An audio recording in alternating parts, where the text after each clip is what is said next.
teman-teman, kembali lagi bersama saya di channel pembelajaran ini. Pada kesempatan kali ini saya tidak sendirian karena saya ditemani oleh teman saya bernama Lara Sapitri. Kita berdua adalah mahasiswi dari program studi akuntansi Universitas Nahdlatul Ulama Indonesia.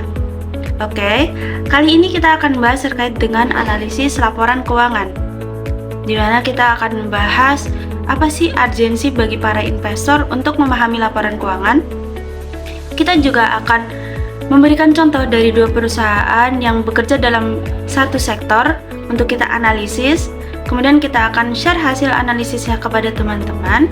Yang terakhir adalah kita akan memberikan saran atau pendapat kepada perusahaan dan para investor. Oke, langsung saja ke materinya. Simak ya. Oke, poin pertama yang akan kita bahas adalah urgensi memahami laporan keuangan. Memahami laporan keuangan sangat penting bagi para investor karena beberapa alasan.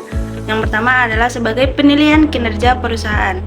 Laporan keuangan memberikan informasi penting tentang kinerja keuangan perusahaan seperti pendapatan, laba, arus kas, dan posisi keuangan. Investor dapat menggunakan informasi ini untuk menilai seberapa baik perusahaan dikelola dan prospek pertumbuhannya di masa depan. Poin yang kedua adalah sebagai pengambilan keputusan investasi. Dengan memahami laporan keuangan, investor dapat membuat keputusan investasi yang lebih baik. Mereka dapat mengevaluasi apakah saham perusahaan tertentu dinilai terlalu tinggi atau terlalu rendah, dan apakah perusahaan memiliki potensi pertumbuhan atau resiko yang signifikan. Poin yang ketiga adalah sebagai identifikasi peluang dan risiko. Laporan keuangan dapat mengungkapkan peluang dan risiko yang dihadapi perusahaan. Investor dapat mengidentifikasi tren positif atau negatif dalam kinerja keuangan, serta menganalisis kekuatan dan kelemahan perusahaan dibandingkan dengan pesaingnya. Poin yang keempat adalah sebagai pemantauan pengelolaan keuangan. Investor dapat menggunakan laporan keuangan untuk memantau bagaimana manajemen perusahaan mengelola sumber daya keuangan. Mereka dapat menilai apakah perusahaan menggunakan dananya secara bijak dan efisien, atau apakah ada indikasi pengelolaan keuangan yang buruk. Poin yang kelima adalah sebagai penilaian risiko investasi. Dengan memahami laporan keuangan, investor dapat menilai risiko investasi yang terkait dengan perusahaan tertentu. Mereka dapat menganalisis rasio keuangan seperti rasio likuiditas, rasio aktivitas, profitabilitas, dan solvabilitas untuk menilai kesehatan keuangan perusahaan. Dan yang terakhir adalah sebagai kepatuhan terhadap peraturan dan standar. Laporan keuangan tentunya harus disusun sesuai dengan peraturan dan standar akuntansi yang berlaku. Investor dapat menilai apakah perusahaan mematuhi peraturan tersebut yang dapat memengaruhi keputusan investasi mereka. Maka dari itu, dengan memahami laporan keuangan, investor dapat membuat keputusan investasi yang lebih baik dan mengelola risiko investasi mereka dengan lebih efektif. Oleh karena itu, pemahaman yang baik tentang laporan keuangan sangat penting bagi investor dalam mengevaluasi peluang investasi dan melindungi investasi mereka. Kita lanjut ke topik selanjutnya, yakni terkait dengan profil perusahaan yang akan kita jadikan contoh sebagai analisis laporan keuangan. PT Mayora dan PT Indofood adalah dua perusahaan yang bergerak di sektor yang sama, yaitu sektor industri makanan dan minuman. Meskipun demikian, keduanya bukan merupakan perusahaan yang berafiliasi satu sama lain. PT Mayora dan juga PT Indofood adalah pesaing dalam beberapa kategori produk, seperti produk mie instan, makanan ringan, dan juga minuman. Namun, keduanya memiliki portofolio produk yang cukup luas dan masing-masing memiliki kekuatan di kategori produk tertentu. Persaingan antara kedua perusahaan ini cukup ketat dalam memperebutkan pangsa pasar di industri makanan dan minuman Indonesia. Perusahaan Mayora didirikan pada tahun 1977 dan saat ini merupakan salah satu produsen makanan dan minuman terkemuka di Indonesia. Sedangkan perusahaan Indofood didirikan pada tahun 1990 dan saat ini merupakan salah satu perusahaan makanan dan minuman terbesar di Indonesia. Jadi, PT Mayora dan PT Indofood adalah dua perusahaan yang bersaing di sektor industri makanan dan minuman Indonesia meskipun tidak memiliki afiliasi secara langsung satu sama lain. Nah, kita kan sudah tahu terkait dengan profil perusahaan yang kita analisis. Langkah selanjutnya adalah kita akan menganalisis kedua perusahaan ini menggunakan beberapa metode. Seperti yang sudah kita ketahui, metode analisis adalah ada dua, yakni metode analisis common size dan juga analisis komparatif. Kedua metode ini adalah metode yang digunakan untuk menganalisis laporan keuangan perusahaan. Yang pertama adalah analisis common size atau yang biasa kita sebut sebagai metode vertikal. Metode ini adalah metode yang mengekspresikan setiap item dalam laporan keuangan sebagai persentase dari total item tertentu. Dalam laporan laba rugi, setiap item dinyatakan sebagai persentase dari penjualan neto. Sedangkan dalam neraca, setiap item dinyatakan sebagai persentase dari total aset atau total kewajiban dan ekuitas.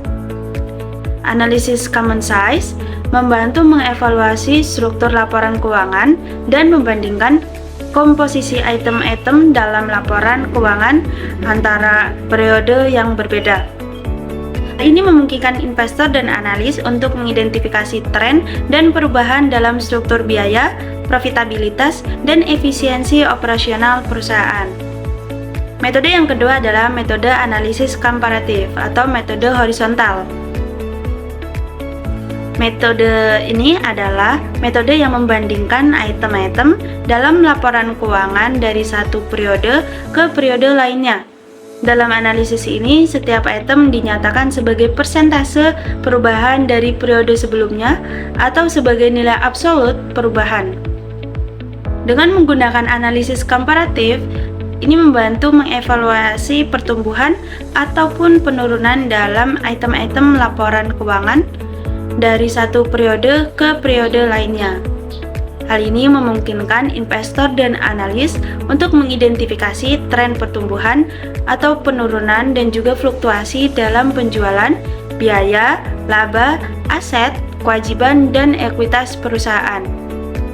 Kedua metode ini saling melengkapi dan memberikan perspektif yang berbeda dalam menganalisis laporan keuangan.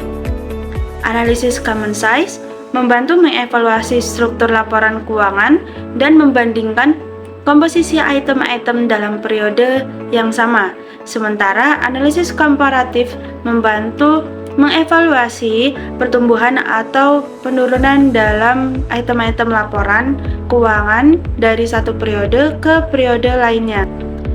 Investor dan analis keuangan sering menggunakan kedua metode ini secara bersamaan. Hal ini digunakan untuk memperoleh pemahaman yang lebih mendalam tentang kinerja keuangan perusahaan dan juga untuk membuat keputusan investasi yang lebih baik lagi. Setelah kita mengetahui definisi dari common size dan juga comparative analysis, kita akan mencontohkan ke dalam laporan keuangan PT Indofood dan juga PT Mayora. Oke teman-teman, di sini kita bisa melihat laporan keuangan dari PT Indofood dan juga PT Mayora menggunakan metode analisis common size. Berdasarkan analisis common size pada laporan PT Indofood dapat disimpulkan beberapa hal. Yang pertama adalah aset terbesar perusahaan adalah goodwill yang mencapai 31,40% dari total aset pada tahun 2023 dan 31,23% pada tahun 2022. Hal ini menunjukkan bahwa perusahaan telah melakukan akuisisi yang cukup besar sehingga menghasilkan goodwill yang signifikan. Liabilitas terbesar perusahaan adalah utang obligasi yang mencapai 22,58% dari total liabilitas pada tahun 2023 dan 23,81% pada tahun 2022. Hal ini menunjukkan bahwa perusahaan mengandalkan utang obligasi sebagai sumber pendanaan utama. Kemudian, ekuitas perusahaan didominasi oleh saldo laba yang belum ditentukan penggunaannya, yaitu sekitar 25,20% dari total ekuitas pada tahun 2023 dan 22,82% pada tahun 2022. Hal ini menunjukkan bahwa perusahaan memiliki kemampuan yang baik dalam menghasilkan laba. Selain itu, kepentingan non-pengendali juga cukup besar, yaitu sekitar 22,12% dari total ekuitas pada tahun 2023 dan 22,05% pada tahun 2022. Hal ini menunjukkan bahwa perusahaan memiliki banyak anak perusahaan dengan kepemilikan saham oleh pihak lain. Secara keseluruhan, struktur aset dan liabilitas perusahaan tidak mengalami perubahan yang signifikan antara tahun 2023 dan 2022. Hal ini yang menunjukkan bahwa adanya konsistensi dalam strategi pendanaan dan investasi perusahaan. Berdasarkan laporan posisi keuangan konsolidasian PT Mayora, Indah Tbk, dan entitas anaknya, saya memaparkan beberapa poin-poin yang memang penting yang dapat saya analisis. Yang pertama itu ada aset lancar. Di aset lancar ini ada kas, dan setara kas ini mengalami peningkatan sebesar 19% dari tahun 2022 hingga ke 2023. Dan yang kedua itu ada piutang usaha pihak.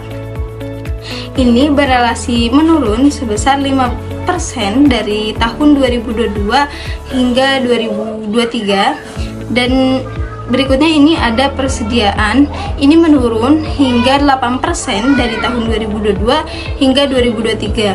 Dan total aset lancarnya ini relatif stabil, hanya sedikit penurunan sebesar 0,2% dari tahun 2022 ke tahun 2023. Nah, di sini yang kedua itu ada aset tidak lancar. Di sini ada aset tetap. Di aset tetap ini mengalami peningkatan signifikan sebesar 23% dari tahun 2002 hingga 2023. Dan selanjutnya ini ada uang muka pembelian aset tetap. Aset tetap ini meningkat drastis sebesar 979% dari tahun 2022 sampai 2023. Dan selanjutnya ini ada total aset tidak lancar, ini meningkat juga sebesar 22% dari tahun 2022 sampai 2023. Dan yang ketiga ini ada liabilitas jangka pendek. Nah, di sini ada utang bank jangka pendek, ini menurun drastis, itu sebesar 92% dari tahun 2022 sampai 2023. Dan utang usaha pihak ketiga pun meningkat sebesar 13% dari tahun 2022 sampai 2023. Nah, di sini ada total liabilitas jangka pendek itu menurun sampai 29% dari tahun 2022 sampai 2023. Dan di sini yang keempat ada liabilitas jangka panjang. Dan di sini yang pertama itu ada utang bank jangka panjang, itu meningkat sebesar 73% dari tahun 2022 sampai 2023. Yang pertama itu ada liabilitas imbalan kerja. Ini jangka panjang meningkat signifikan sebesar 942% dari tahun 2022 sampai 2023. Dan total liabilitas jangka panjangnya juga meningkat sebesar 20% dari tahun 2022 sampai 2023. Dan yang kelima itu ada ekuitas. Dalam ekuitas ini terdapat saldo laba yang belum ditentukan penggunaannya, itu meningkat sebesar 20% dari tahun 2022 sampai 2023. Dan selanjutnya ini ada total ekuitas yang memang dapat didistribusikan kepada pemilik entitas induk, meningkat itu sebesar 19% dari tahun 2022 sampai 2023. Nah, di sini ada total ekuitasnya juga sama nih, meningkat itu sebesar 19% dari tahun 2022 sampai 2023.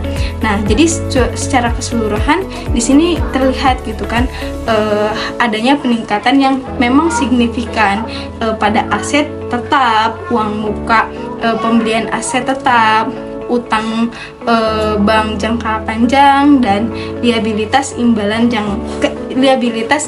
kerja jangka panjang itu dari tahun 2022 sampai 2023. Ini mengidentifikasikan adanya investasi atau ekspansi yang dilakukan oleh perusahaan. Selain itu juga penurunan liabilitas jangka pendek ini terdapat peningkatan ekuitas juga, itu merupakan tanda positif bagi kesehatan keuangan di perusahaan tersebut.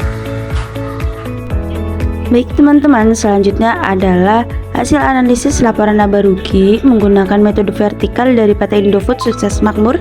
Dapat disimpulkan bahwa penjualan neto pada tahun 2023 meningkat sekitar 110,83% dari total pendapatan, dibandingkan tahun 2022 sekitar 100% dari total pendapatan.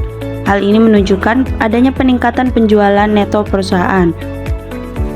Kemudian beban pokok penjualan juga mengalami sedikit penurunan sebagai persentase dari penjualan neto dari 69,35% pada tahun 2022 menjadi 67,73% pada tahun 2023. Hal ini mengindikasikan bahwa adanya pengelolaan biaya produksi yang lebih baik. Selanjutnya, laba bruto juga meningkat menjadi 32,27% dari penjualan neto pada tahun 2023 dibandingkan 30,65% pada tahun 2022. Hal ini menunjukkan adanya peningkatan profitabilitas perusahaan. Dalam beban operasional, baik beban penjualan dan distribusi maupun beban umum dan administrasi, kedua-duanya mengalami sedikit peningkatan sebagai persentase dari penjualan neto, namun masih dalam tingkat yang wajar.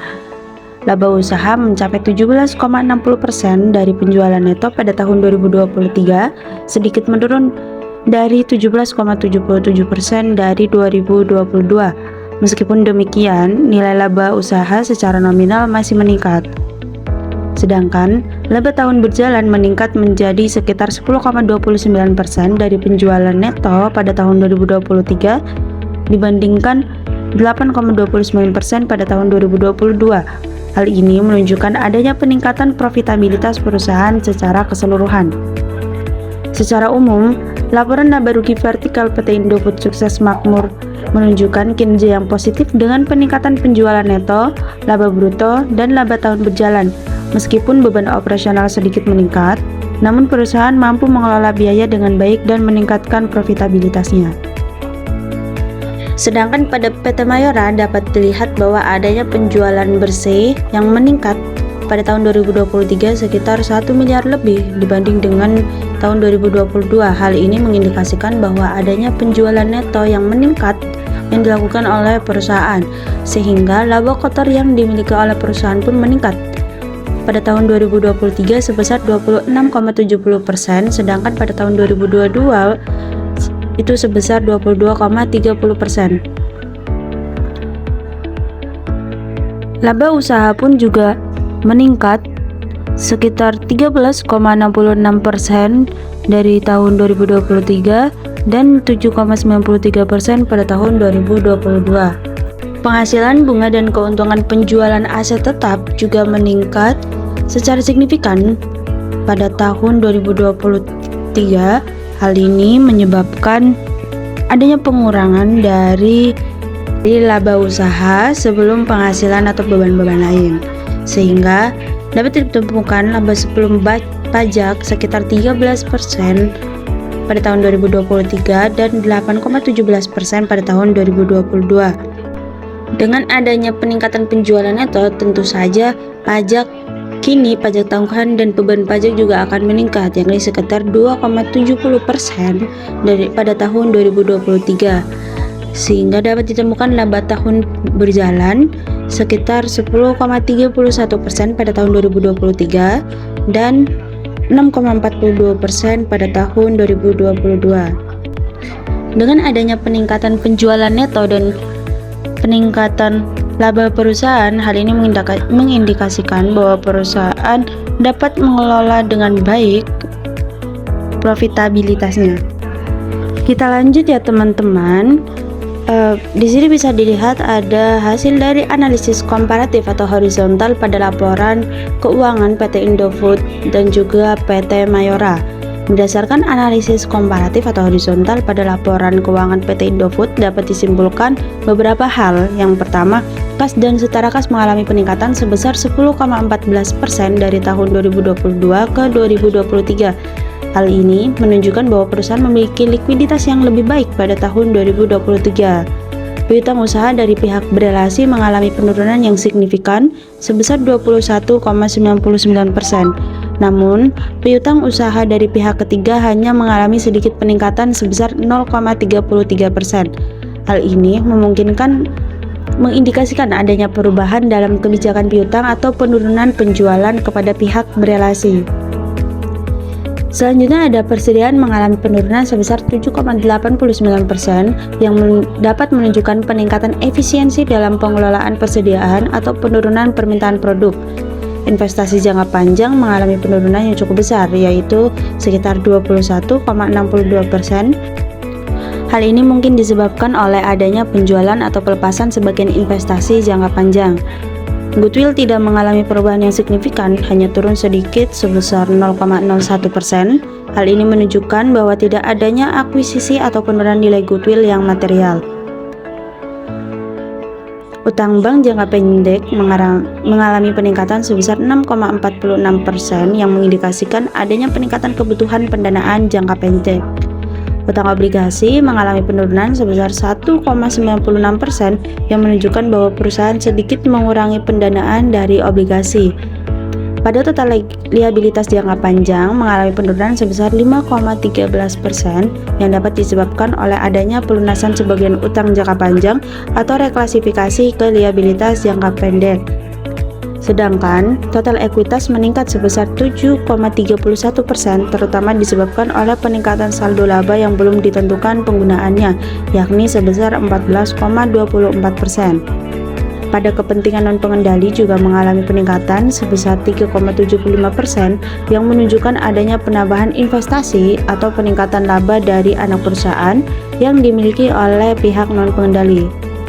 Secara keseluruhan, analisis komparatif menunjukkan adanya perubahan yang moderat dalam posisi keuangan perusahaan antara tahun 2023 dan 2022 dengan beberapa penurunan dalam aset dan liabilitas tertentu. Namun, hal ini juga disertai dengan peningkatan ekuitas yang mengindikasikan kinerja keuangan yang baik. Baik, selanjutnya saya akan menjelaskan analisis laporan menggunakan metode horizontal dan rasio pada laporan keuangan PT Mahyora. Berikut saya menjelaskan beberapa poin-poin yang memang penting yang sudah saya analisis.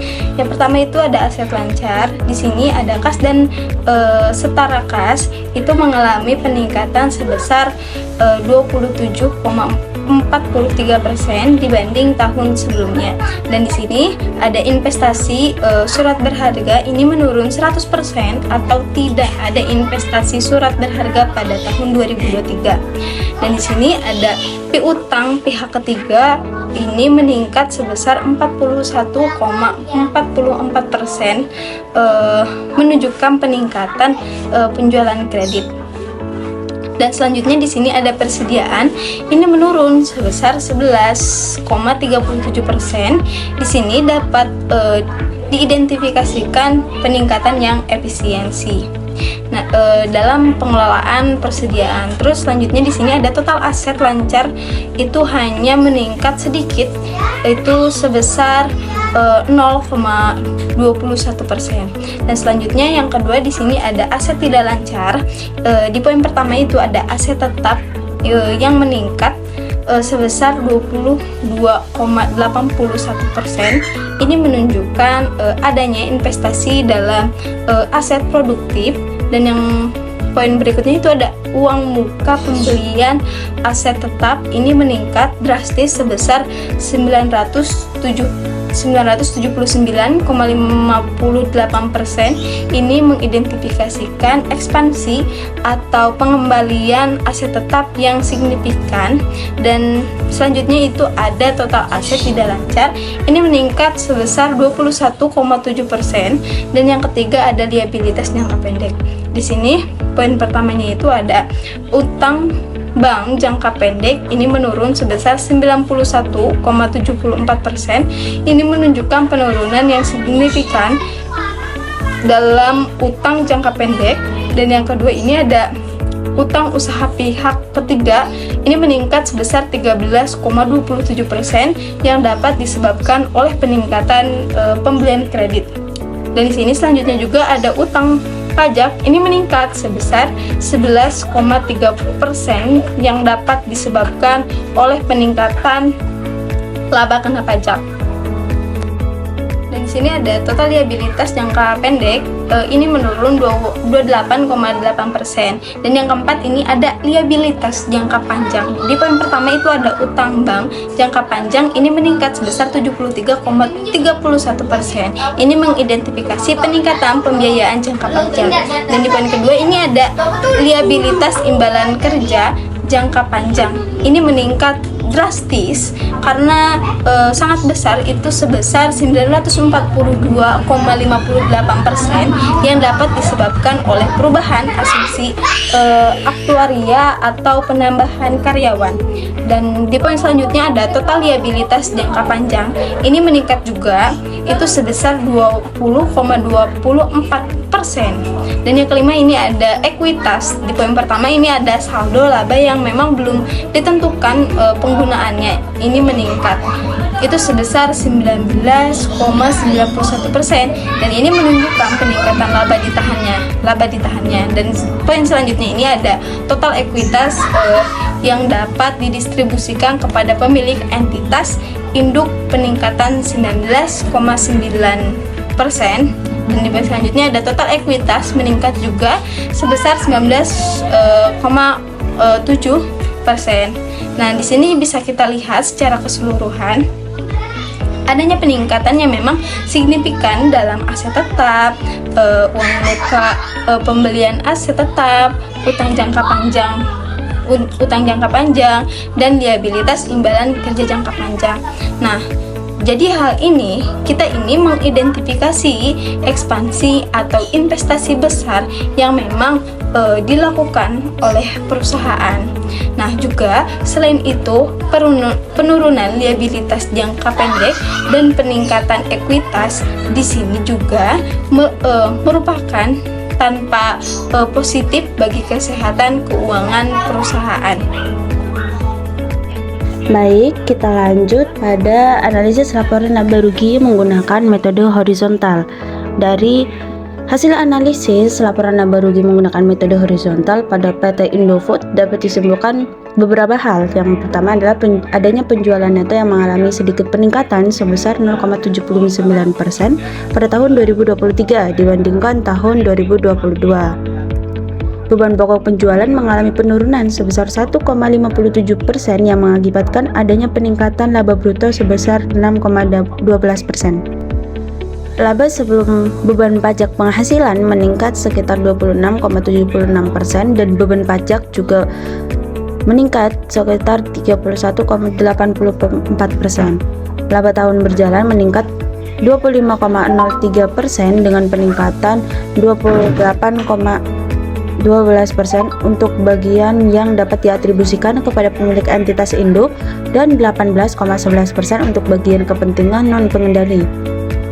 Penghasilan atau rugi komprehensif lain tahun berjalan menurun sekitar 141,34%, terutama disebabkan oleh adanya penurunan laba pengukuran kembali atas liabilitas imbalan kerja karyawan sebesar 81,70% dan penurunan bagian penghasilan komprehensif lain dari entitas asosiasi dan ventura bersama sebesar 73,29%. Pada total laba komprehensif tahun berjalan mengalami sedikit penurunan sebesar 0,42% dengan penurunan 2,37% untuk bagian yang dapat diatribusikan kepada pemilik entitas induk dan peningkatan 4,37% untuk bagian kepentingan non-pengendali. Laba bersaham dasar yang dapat diatribusikan kepada pemilik entitas induk meningkat sekitar 28,18% sejalan dengan peningkatan laba tahun berjalan. Secara keseluruhan, analisis laporan laba rugi menggunakan metode horizontal menunjukkan kinerja keuangan yang baik pada tahun 2023 dengan adanya peningkatan penjualan neto, laba bruto, laba tahun berjalan, dan laba bersaham. Meskipun terdapat peningkatan biaya operasional, perusahaan berhasil meningkatkan profitabilitasnya melalui peningkatan penghasilan keuangan dan laba dari investasi pada entitas asosiasi dan ventura bersama. Selanjutnya teman-teman, di sini ada laporan laba rugi PT Mayora Indah dengan menggunakan metode horizontal. Pada hasil analisis laporan tersebut, penjualan bersih meningkat sekitar 2,66% dari tahun 2023 sehingga adanya peningkatan laba kotor pada tahun 2023 dibanding 2022 sebesar 29,93%. Laba usaha juga meningkat sekitar 76,71% dengan rasio sekitar 0,77. Penghasilan atau rugi komprehensif lain juga di sini menurun sekitar 100,58%. Hal ini mengindikasikan adanya pengurangan profitabilitas perusahaan. Jumlah penghasilan komprehensif yang dapat diatribusikan kepada pemilik entitas induk dan juga kepentingan pengendali meningkat sekitar 61,36% dan 78,75%. Dari hasil tersebut dapat disimpulkan bahwa adanya peningkatan laba dari perusahaan PT Mayora, namun ada juga pengurangan penghasilan atau rugi komprehensif lain pada PT Mayora. Namun terlepas dari itu semua, dari hasil analisis ini menandakan bahwa perusahaan masih bisa menjaga profitabilitasnya. Baik teman-teman, selain dengan adanya analisis common size dan juga analisis komparatif, di sini kita juga menganalisis terkait dengan rasio di perusahaan, di mana analisis yang seperti kita ketahui ada 4, yakni analisis likuiditas, analisis solvabilitas, analisis aktivitas, dan juga analisis profitabilitas. Fungsi dari analisis likuiditas ini sendiri digunakan untuk mengukur kemampuan perusahaan untuk memenuhi kewajiban jangka pendeknya dengan menggunakan aset lancar yang dia miliki. Rasio likuiditas yang umum digunakan oleh perusahaan adalah yang pertama ada rasio lancar, di mana rumusnya adalah aset lancar dibagi dengan kewajiban lancar. Kedua, ada rasio cepat, di mana rumusnya adalah aset lancar dikurangi persediaan dibagi dengan kewajiban lancar. Kemudian ada cash ratio. Di sini rumusnya adalah kas ditambah dengan setara kas dibagi dengan kewajiban lancar. Kemudian ada rasio pemutaran kas dengan rumus penjualan bersih dibagi dengan modal bersih. Yang terakhir adalah inventory to net working capital dengan rumus persediaan dibagi aset lancar dikurangi dengan kewajiban lancar. Selanjutnya ada analisis solvabilitas. Analisis ini digunakan untuk mengukur kemampuan perusahaan untuk memenuhi semua kewajibannya, baik kewajiban jangka pendek maupun kewajiban jangka panjang. Rasio solvabilitas yang umum digunakan oleh perusahaan antara lain yang pertama ada rasio utang terhadap ekuitas dengan rumus total utang dibagi dengan total ekuitas. Kemudian ada rasio utang terhadap aset dan rumus total utang atau total liability dibagi dengan total aset atau aktiva. Terus juga ada LTV to equity ratio dengan rumus total utang jangka panjang dibagi dengan total ekuitas. Selanjutnya ada time interest earned, di mana di sini rumusnya adalah laba sebelum bunga dan pajak dibagi dengan beban bunga. Kemudian ada juga fixed charge coverage dengan rumus laba sebelum bunga dan pajak ditambah dengan beban sewa dibagi dengan beban bunga ditambah dengan beban sewa. Selanjutnya ada analisis aktivitas. Analisis ini digunakan untuk mengukur efisiensi perusahaan dalam menggunakan aset-asetnya untuk menghasilkan penjualan. Rasio aktivitas yang umum digunakan antara lain adalah perputaran persediaan. Rumus dari perputaran persediaan ini adalah harga pokok penjualan dibagi dengan rata-rata persediaan. Selanjutnya ada perputaran piutang dengan rumus penjualan kredit dibagi dengan rata-rata piutang usaha. Kemudian ada juga perputaran aset tetap dengan rumus penjualan dibagi dengan aset tetap neto atau aset tetap bersih. Kemudian ada juga perputaran modal kerja dengan rumus penjualan dibagi dengan modal kerja bersih. Yang terakhir ada total asset turnover dengan rumus penjualan dibagi dengan total aset. Analisis rasio yang keempat adalah analisis profitabilitas. Analisis ini digunakan untuk mengukur kemampuan perusahaan untuk menghasilkan laba dari penjualan, aset, dan ekuitas yang dimiliki. Analisis profitabilitas yang umum digunakan yang pertama adalah margin laba kotor, margin laba operasional, margin laba bersih, dan juga pengembalian atas aset atau ROA. Yang terakhir adalah pengembalian atas ekuitas atau ROE. Baik teman-teman, setelah kita mengetahui definisi dan beberapa analisis rasio yang dapat digunakan oleh perusahaan, kita akan menganalisis rasio dari laporan keuangan PT Indofood dan juga dengan PT Mayora. Berdasarkan analisis rasio-rasio keuangan dari PT Indofood dapat ditarik beberapa kesimpulan, yakni antaranya dari rasio likuiditas, current ratio dan quick ratio sedikit menurun pada tahun 2023, namun masih dalam level yang cukup baik. Hal ini menunjukkan adanya kemampuan perusahaan dalam memenuhi kewajiban jangka pendeknya. Pada cash ratio meningkat pada tahun 2023, hal ini mengindikasikan bahwa adanya peningkatan likuiditas kas perusahaan.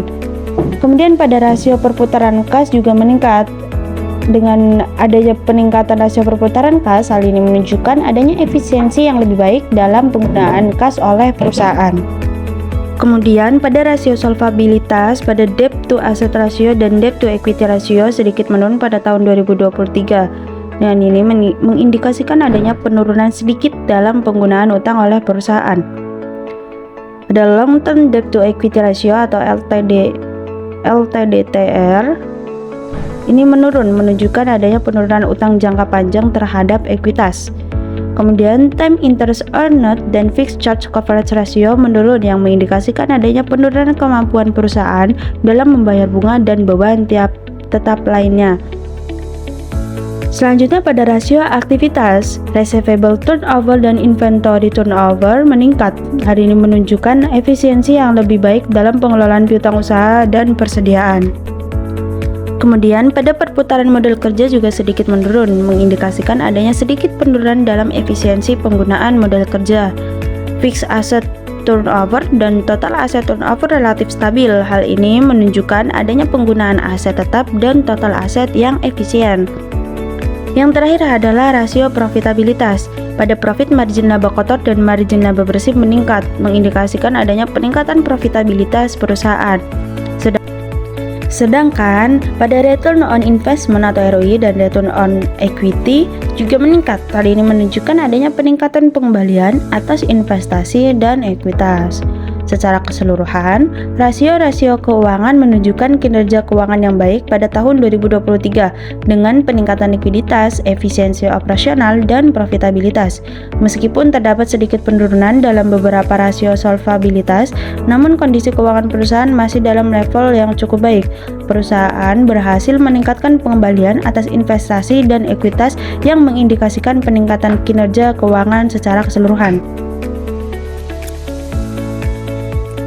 Baik, di sini saya akan menjelaskan data rasio keuangan PT Mayora itu di tahun 2022 dan 2023. Nah, di sini terdapat pada rasio likuiditas yang pertama itu ada current ratio atau quick ratio dan cash ratio. Ini meningkat, menunjukkan likuiditas yang lebih baik pada tahun 2023, dan rasio perputaran kas turun.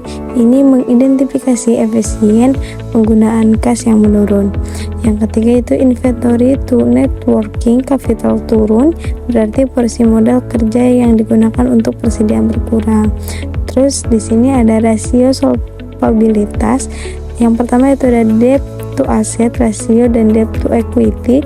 Ini rasionya menurun, menandakan tingkat utang yang lebih rendah pada tahun 2023.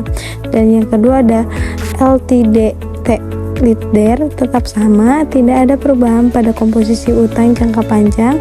Dan yang ketiga itu ada interest earned, meningkat tajam, menunjukkan kemampuan membayar bunga yang lebih baik. Yang keempat ada FCC atau fixed charge coverage. Ini menurun, mengidentifikasi penurunan kemampuan membayar beban. Dan selanjutnya di sini ada rasio aktivitas. Dan yang pertama itu ada receivable, ini turnover dan inventory turnover ini meningkat, mengisyaratkan efisien pengelolaan piutang dan persediaan yang lebih baik. Yang kedua ada perputaran modal kerja, sedikit meningkat, menandakan peningkatan efisiensi penggunaan modal kerja. Yang ketiga ada fixed asset turnover, menurun drastis, menunjukkan penurunan efisiensi penggunaan aset tetap. Yang keempat ada total asset turnover, ini sedikit menurun, mengisyaratkan penurunan kecil dalam efisiensi penggunaan aset. Dan sini ada rasio profitabilitas. Ada dua, yang pertama itu profit margin laba kotor dan margin laba bersih. ini meningkat, menunjukkan peningkatan profitabilitas. Dan yang kedua ada ROI, Return on Investment, dan ROE, Return of Equity. Ini meningkat, mengidentifikasikan peningkatan pengembalian atas investasi dan ekuitas. Jadi secara keseluruhan, rasio-rasio keuangan PT Mayora pada tahun 2023 menunjukkan peningkatan likuiditas, penurunan tingkat piutang, peningkatan efisiensi piutang dan persediaan, serta peningkatan profitabilitas dibanding dengan tahun 2022. Namun, terdapat penurunan pada beberapa rasio seperti rasio perputaran, kas, fixed asset, turnover, dan FCC.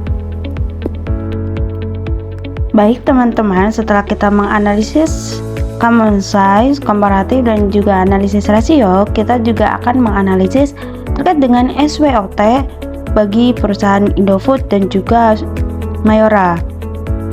Selanjutnya, berdasarkan seluruh analisis yang telah dilakukan, berikut adalah analisis SWOT untuk perusahaan PT Indofood Sukses Makmur Tbk. Strength atau kekuatan yang ada pada PT Indofood Sukses Makmur, yang pertama adalah likuiditas yang baik. Hal ini ditunjukkan oleh rasio likuiditas yang meningkat. Kekuatan yang kedua adalah efisiensi operasional yang meningkat. Hal ini tercermin dari rasio aktivitas yang membaik. Kekuatan yang ketiga adalah profitabilitas yang meningkat. Hal ini terlihat dari peningkatan margin laba kotor, margin laba bersih, ROI, dan juga ROE. Kekuatan yang keempat adalah posisi pasar yang kuat. Hal ini didukung oleh penjualan neto yang terus meningkat. Dan yang terakhir adalah diversifikasi usaha yang baik, dengan investasi pada entitas asosiasi dan ventura bersama yang menguntungkan. Sedangkan dengan weakness atau kelemahan yang ada pada PT Indofood Sukses Makmur, yang pertama adalah biaya operasional yang meningkat, seperti terlihat pada peningkatan beban penjualan, distribusi, dan juga administrasi. Namun ada sedikit penurunan juga dalam beberapa rasio solvabilitas seperti times interest earned dan fixed charge coverage ratio. Dan yang terakhir tentunya ada penurunan laba atau rugi dari nilai wajar aset biologis yang signifikan. Selanjutnya, opportunities atau peluang dari PT Indofood Sukses Makmur, yang pertama adalah potensi pertumbuhan pasar yang terus meningkat. Hal ini didukung oleh tren penjualan neto yang positif. Peluang yang kedua, peluang untuk melakukan ekspansi bisnis atau akuisisi baru. Hal ini didukung oleh kondisi keuangan yang kuat. Yang terakhir, peluang untuk meningkatkan efisiensi biaya operasional lebih lanjut. Adapun threats atau ancaman yang dimiliki oleh PT Indofood Sukses Makmur, yang pertama adalah persaingan yang semakin ketat di industri terkait. Yang kedua, fluktuasi harga bahan baku dan biaya produksi yang dapat mempengaruhi profitabilitas. Yang ketiga, risiko perubahan kebijakan pemerintah atau regulasi yang dapat berdampak pada bisnis perusahaan. Dan yang terakhir adalah risiko makroekonomi seperti inflasi dan nilai tukar mata uang yang dapat mempengaruhi kinerja keuangan. Secara keseluruhan, perusahaan memiliki kekuatan yang signifikan dalam hal likuiditas, efisiensi operasional, dan profitabilitas yang didukung oleh posisi pasar yang kuat dan diversifikasi usaha yang baik. Namun, perusahaan perlu terus memperhatikan peningkatan biaya operasional dan penurunan dalam beberapa rasio solvabilitas. Dengan memanfaatkan peluang pertumbuhan pasar dan melakukan ekspansi bisnis yang tepat, serta mengelola ancaman persaingan dan risiko makroekonomi, perusahaan dapat terus meningkatkan kinerja keuangan dan mempertahankan posisi yang kuat di pasar. Baik, saya di sini akan menjelaskan analisis SWOT pada PT Mayora Indah Tbk. Yang pertama ada strengths atau kekuatan, itu ada 4. Yang pertama itu likuiditas yang baik, yang kedua struktur permodalan yang sehat, yang ketiga pengelolaan beban yang efisien, yang keempat pertumbuhan laba dan yang signifikan. Yang kedua ada weakness atau kelemahan, yang pertama itu ada likuiditas yang tinggi, yang kedua kerugian selisih kars, yang ketiga beban pajak dan bunga yang tinggi, yang keempat aset tetap dan relatif kecil, dan yang ketiga ada opportunities atau kesempatan. Ini yang pertama ada pertumbuhan pasar, dan yang kedua ini ada ada ekspansi bisnis investasi, yang keempat ada kemitraan strategis, dan yang terakhir ini ada threats atau ancaman. Ini yang pertama, ada persaingan yang ketat dari perusahaan sejenis baik lokal maupun internasional. Yang kedua itu ada fluktuasi ekonomi dan nilai tukar. Yang ketiga perubahan regulasi, dan keempat perubahan preferensi konsumen. Dari seluruh hasil analisis kita, baik analisis common size, comparative analysis, analisis rasio, ataupun analisis SWOT, dapat ditarik kesimpulan sebagai pendapat ataupun saran kita untuk perusahaan. Saran untuk perusahaan yang pertama adalah perusahaan harusnya terus mempertahankan dan meningkatkan likuiditas dengan mengelola arus kas secara efisien. Likuiditas yang baik akan membantu perusahaan dalam memenuhi kewajiban jangka pendeknya dengan lebih baik. Saran yang kedua untuk perusahaan hendaknya fokus pada pengendalian biaya operasional, terutama beban penjualan, distribusi, dan administrasi yang mengalami peningkatan. Efisiensi biaya akan membantu meningkatkan profitabilitas perusahaan lebih lanjut. Selanjutnya, perusahaan hendaknya mempertimbangkan untuk melakukan ekspansi bisnis atau akuisisi yang tepat, memanfaatkan kondisi keuangan yang kuat dan peluang pertumbuhan pasar. Namun, lakukan analisis yang cermat sebelum mengambil keputusan investasi baru. Selanjutnya, perusahaan hendaknya terus memantau dan mengelola struktur permodalan dengan bijak.